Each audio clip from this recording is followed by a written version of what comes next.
안녕하세요. 미디어를 활용한 독서 지도를 강의할 이승화 강사입니다.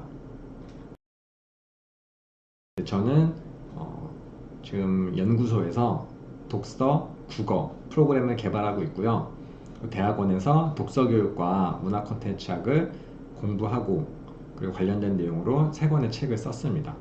그리고 현재 연구소 근무를 하면서 도서관 및 학교 그리고 군부대 등에서 다양한 강의를 진행하고 있습니다. 그래서 제가 독서 토론을 바탕으로 쓴 책으로 나를 읽는 북렌즈, 그리고 미디어 교육을 바탕으로 쓴 나를 중심으로 미디어 읽기, 또 전체적인 유초등 교육에 대해 쓴 인생을 결정하는 유초등 교육, 이제 3권의 내용을 바탕으로 강의를 진행하도록 할게요. 네, 오늘 배울 내용은 되게 미디어의 개념과 특징, 그리고 요즘 화두가 되고 있는 미디어 리터러시, 그리고 다양한 미디어를 활용해서 독서를 지도하는 방법, 그리고 미디어를 체계적으로 수업에 활용하는 방법 등을 알아보도록 하겠습니다. 네, 미디어는 이게 다양한 상황에서 흔하게 쓰이는 말이죠. 그래서 사전적인 정의로 인간 사회에서 우리가 주고받는 결국 굉장히 많은 정보들, 그런 기본적인 정보를 전달하는 수단들을 의미한다고 할 수 있어요. 그래서 미디어의 어원이 미디움이에요. 중간의 역할을 하죠. 그리고 우리나라 말로는 매체라고도 표현하는데 매개가 되는 것들은 다 미디어라고 할 수 있어요. 그래서 의미가 되게 잘 와닿죠. 굉장히 폭넓은 의미를 갖고 있다고 할 수 있어요.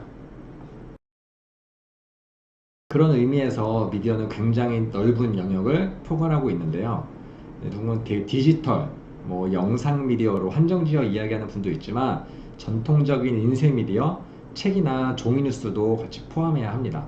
그래서 미디어에는 책, 영화, 뉴스, 그리고 만화, 웹툰, 게임, 음악, 드라마 등등 모두 포함한다고 할 수 있어요. 네, 거기다가 이제 우리가 좀 미디어 리터러시란 말을 많이 써요. 리터러시는 우리가 글을 읽고 쓸 줄 아는 능력을 이야기합니다. 기본적으로 읽고 쓰는 능력인데요. 문식성, 문해력 등으로 번역되기도 해요. 요즘 문해력이 되게 강조되고 있는데 그것도 외국에서 리터러시라고 그대로 표현이 되기도 하고, 우리나라는 이렇게 번역하지 않고 리터러시란 말 그대로 사용하기도 합니다. 그리고 이 리터러시란 말은 지금은 되게 다양한 곳에 혼합되어서 쓰이고, 또 이 모든 것을 다 포함하여서 멀티 리터러시라고도 해요. 그래서 뉴스 리터러시, 게임 리터러시, 스포츠 리터러시 등등 여러 가지 말로도 쓰이고, 미디어 리터러시를 포함해서 멀티 리터러시라고도 하고 해서 넓게 쓰이는 용어 중에 하나니 알아두시면 큰 도움이 될 거예요.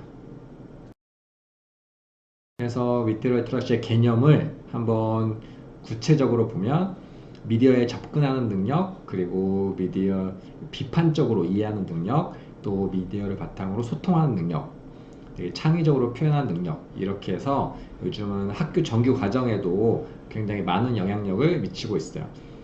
특히 요즘 같은 이제 유튜브부터 해서 개인 방송에서 다양한 미디어가 더욱 활성화되어 있는 시대에는 좀 더 중요해지고 있습니다.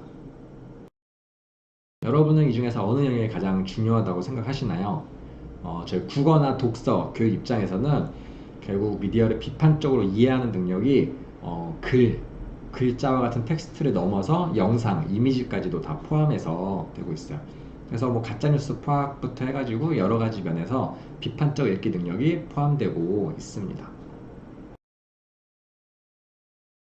그래서 미디어의 개념이 이제 많이 확장이 되듯이 미디어 리터러시, 미디어 교육에 대한 개념도 같이 변화하고 있어요. 과거 인쇄물 신문부터 영화, 텔레비전, 텔레비전이 바보 상자라고 했던 적도 있었죠. 게다가 컴퓨터, 인터넷으로 넘어와서 지금은 스마트폰, 소셜미디어까지 해서 미디어 영역이 넘어오면서 미디어 교육, 미디어 리터러시에 대한 영역도 점점 넓어지고 있습니다. 네. 이 내용은 소크라테스가 한 말이라고 해서 독서의 역사라는 책에 포함이 되어 있어요. 이것이 무엇일까요?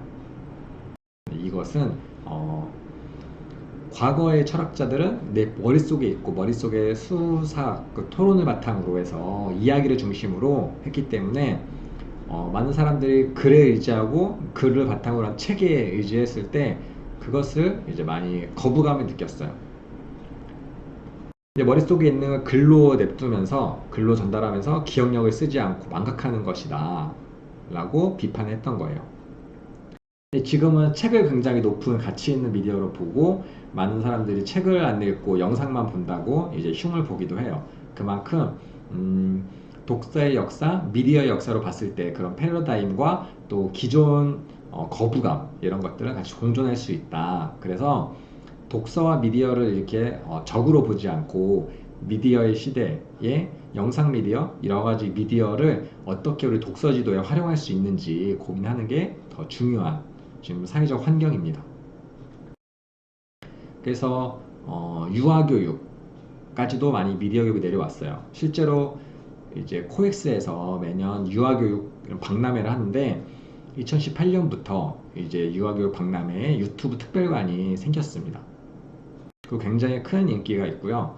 그리고 많은 통신사 3사라고 하는 것들이 다양한 유아교육부터 교육 컨텐츠를 많이 뽐내고 유아교육 박람회에도 많이 나와서 선전을 해요. TV 광고에서도 많이 볼 수 있죠. 책을 읽어주는데도 결국 어떻게 읽어주는지, 뭐 VR부터 해서 다양한 미디어 기술을 활용해서 읽어주는 것들을 광고를 이렇게 하고 있죠. 그래서 어려서부터 스마트폰과 미디어를 접하는 디지털 네이티브 아이들에게는 또 효과적인 전략이 필요할 때도 있습니다. 그래서 좀 더 구체적으로 어떻게 다양한 미디어들을 활용해서 독서 지도를 할 수 있는지 한번 확인해 볼게요. 우선 이 슈퍼거북이란 그림책 제가 굉장히 좋아하는 그림책인데 아시는 분도 있을 거예요. 이 그림책을 보면 우리가 아는 토끼와 거북이를 살짝 비튼 거예요. 패러디에다 패러디 플러스 알파로. 그래서 토끼와 거북이 전래동화를 읽고 또 그 내용과는 조금 다른 이 슈퍼거북을 읽으면서 서로 비교 분석을 하는 거죠. 이런 식으로 책도 또 다른 책과 같이 연결해서 비교하면서 또 내 독서 지도에 활용할 수가 있어요.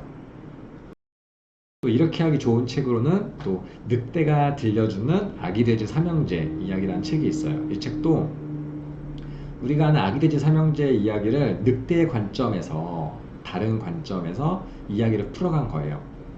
그래서 기존에 있던 우리가 아는 전래동화 같은 이야기와 이렇게 그걸 다르게 구성한 책들을 서로 비교하면서 보는 것도 좋은 미디어를 활용한 독서 지도라고 할 수 있어요. 그리고 또 요즘 영화에 대한 우리 문화적인 인기도도 높아지면서 책과 영화를 접목한 독서 지도도 굉장히 효율적으로 이루어지고 있어요. 그래서 책과 영어를 접목한 교육 활동, 그 책과 영상을 이제 접목한 그런 건데 한번 예를 들어서 보도록 하겠습니다. 우선 마당을 나온 암탉, 마당을 나온 암탉이라는 소설을 원작으로 해서 이제 애니메이션화가 되었고 애니메이션도 큰 인기를 얻었어요. 그래서 소설을 읽고 그게 애니메이션으로 전환됐을 때 어떻게 변화가 됐는지 비교해보는 활동도 좋고 애니메이션이나 영화를 먼저 보고 나서 흥미를 유발한 다음에 이게 소설로 어떻게 되어 있는지 한번 같이 볼까라고 해서 유혹하는 매개로 써도 도움이 됩니다. 또 다음은 원더라는 건데 이것도 굉장히 좋은 작품이에요. 감동적인 작품인데 이것도 영화와 책이 잘 되어 있어서 이제 책을 통해서 영화를 접할 수도 있고 영화를 통해서 책에 대한 흥미를 가질 수도 있습니다. 또 다음 이제 유명한 작품이죠. 샬롯의 거미줄. 샬롯의 거미줄도 그림책에서 나오는 많은 동물들이 있는데 이게 실제 동물들로 영화가 됐어요. 실사화라고 하죠. 그래서 실제 동물들로 어떻게 구성이 됐는지 그런 것들 비교해서 보면 많이 흥미를 유발할 수가 있습니다. 그리고 이제 세계 명작. 이제 조금 더 이제 학년 레벨이 올라갈수록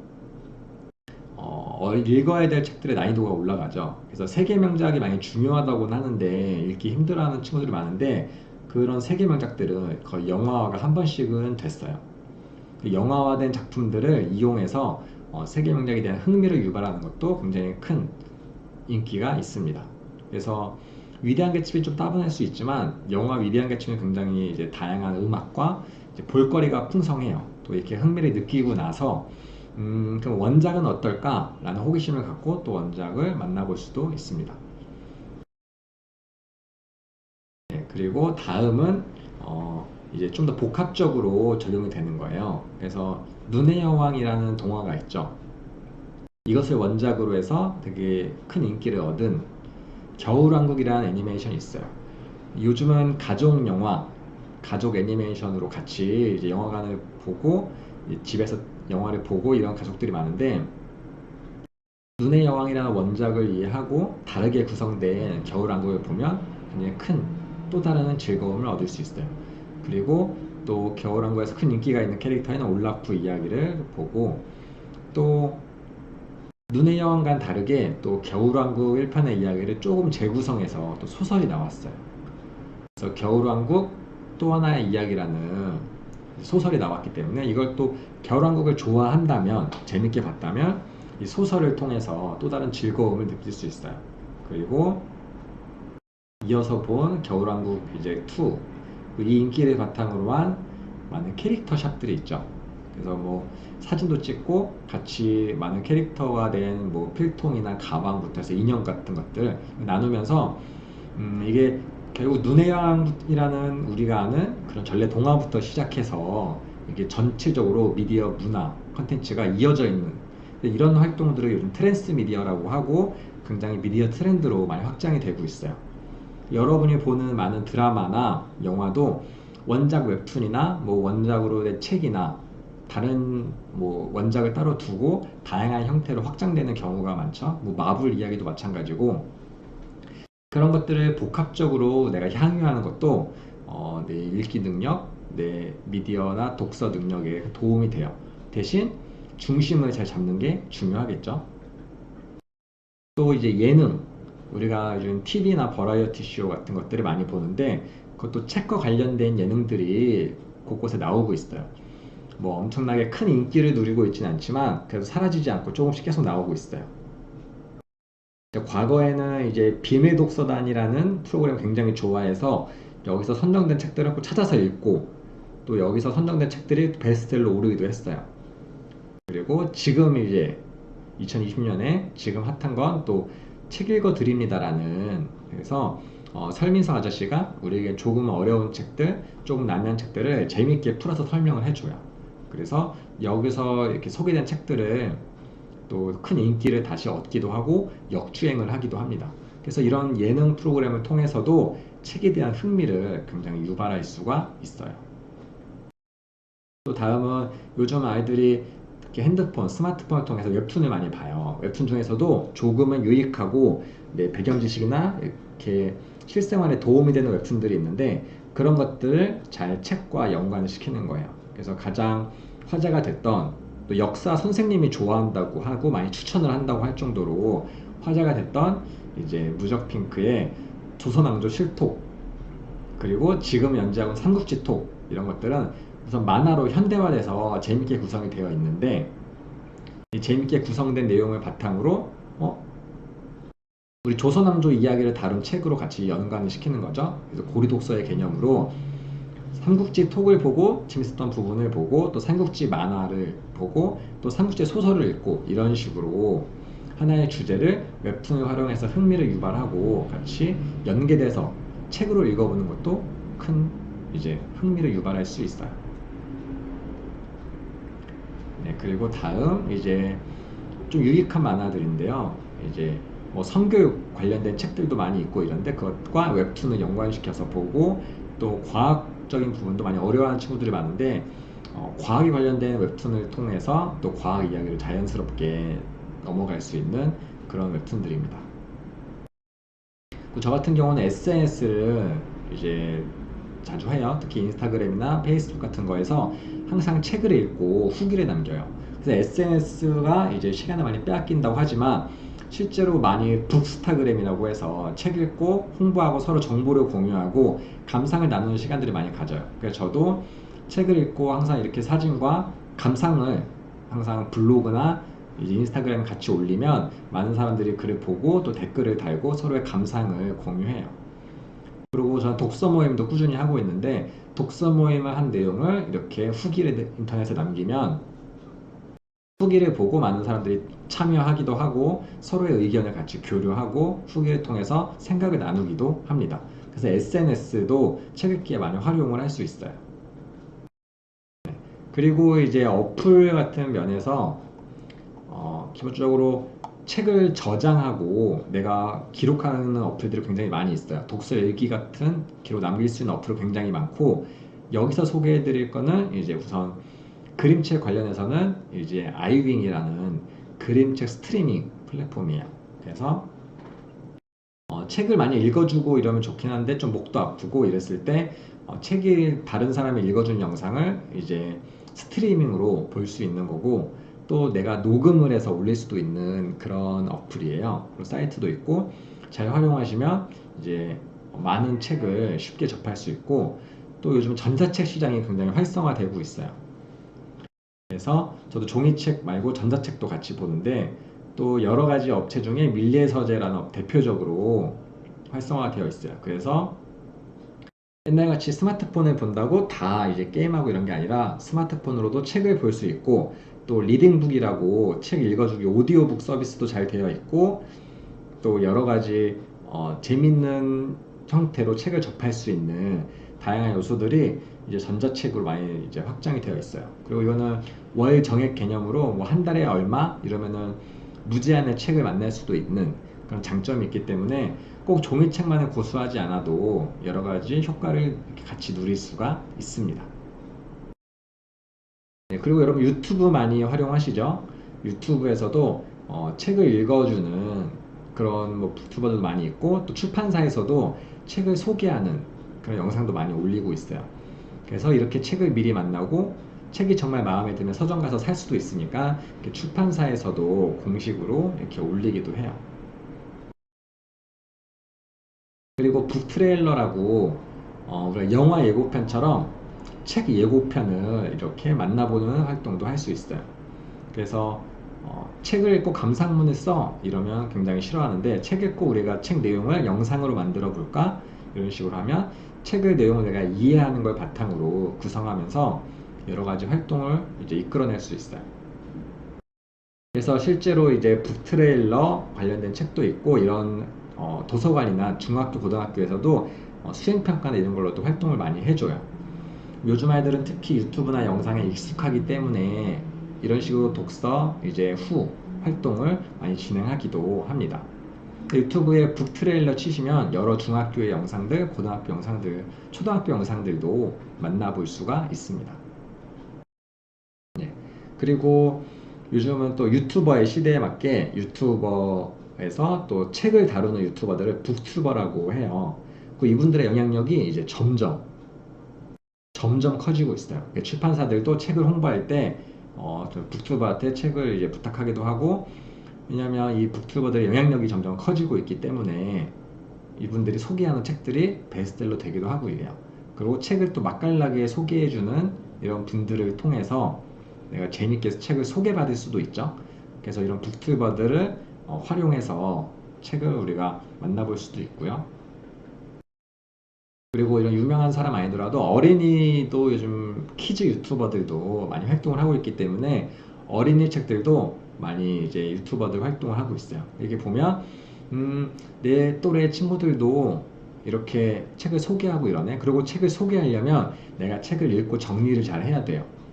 그래서 아이의 책에 대한 흥미를 유발하기 위해서 책 읽어주는 것들을 촬영을 한다거나 일부러 책을 소개하는 영상을 찍어주는 식으로 해서 흥미와 동기를 유발하기도 합니다. 이렇게 어린 유튜버들도 활용하면 큰 도움이 돼요. 영상을 보고 수시로 자극을 새롭게 주는 것이 중요합니다. 그래서 똑같이 이런 핑크퐁 같은 이런 영상을 보더라도 우리 함께 상어춤을 춰볼까? 상어들은 왜 이렇게 물고기를 잡아먹으러 쫓아다니지? 이 물고기는 어떻게 살아남을 수 있을까? 이 둘의 관계는 어떨까? 우리가 한번 상어를 그림을 그려볼까? 라는 식으로 다양한 영역의 확장을 할 수가 있어요. 그래서 여러분이 수시로 적절한 자극을 주는 것이 굉장히 중요합니다. 그래서 마지막으로 체계적으로 활용했을 때 항상 미디어에 종속되지 않고 내가 전, 중, 후로 나누어서 어떻게 활용할 것인지를 정해두는 게 굉장히 중요합니다. 그래서 독서 전에 내가 미디어를 활용하겠다라고 하면 되게 흥미를 유발할 수 있는 짧은 영상, 또 관심을 유발할 수 있고 배경 지식을 쌓을 수 있는 우리가 슈퍼 거북이라는 책을 보기 전에 거북이에 관련된 영상을 간단히 보면 거북이가 이런 생태계 속에서 이렇게 할 수 있구나라는 배경 지식이나 흥미를 유발하고 책을 접하면 거북이가 왜 느린지 이런 것들을 미리 이해하고 갈 수 있겠죠. 그리고 이야기 중간에 책을 읽다가 궁금한 것들 이런 것들은 인터넷을 검색하거나 여러 가지 영상을 통해서 정보를 탐색할 수 있고 또 내가 내용을 이해하는 데 도움을 줄 수 있어요. 그리고 여러분이 목소리 내서 읽어주거나 했을 때 반복되는 피로감 이런 것들을 영상은 반복 재생을 통해서도 좀 더 습득하는 데 도움이 될 수 있어요. 그래서 내가 책을 접하거나 수업을 하다가 필요한 것들을 중간에 적절하게 미디어를 활용할 수가 있습니다. 그리고 책 후에 독서 후 활동을 한다라고 했을 때는 표현 욕구, 아이들은 요즘은 옛날보다 더 영상을 통해서 표현하는 거 익숙하기 때문에 아이들이 책을 읽어줘 이랬을 때 싫어 라고 해도 내가 읽어주는 걸 내가 같이 촬영을 할 거야 라고 하면 좀 더 의젓하게 잘 읽으려고 노력하기도 해요. 그런 식으로 나의 독서 결과물을 미디어를 통해서 표현할 수 있도록, 그리고 그걸 그대로 하는 게 아니라 조금은 비틀고 해석하고 응용해서 한다면 좀 창의력에도 도움이 많이 되겠죠. 그래서 또 나만의 결과물을 새롭게 만드는 것, 짧은 영상이라도 그렇게 새로운 창조적인 자극을 주는 것도 미디어를 활용한 독서 지도의 큰 장점이라고 할 수 있습니다. 그러기 위한 다양한 어플들도 요즘 쉽게 구할 수 있기 때문에 아이들과 책과 영상을 복합적으로 활용해서 다양한 활동을 진행할 수 있습니다. 네, 이렇게 해서 미디어를 활용한 독서지도 시간을 마치도록 하겠습니다. 감사합니다.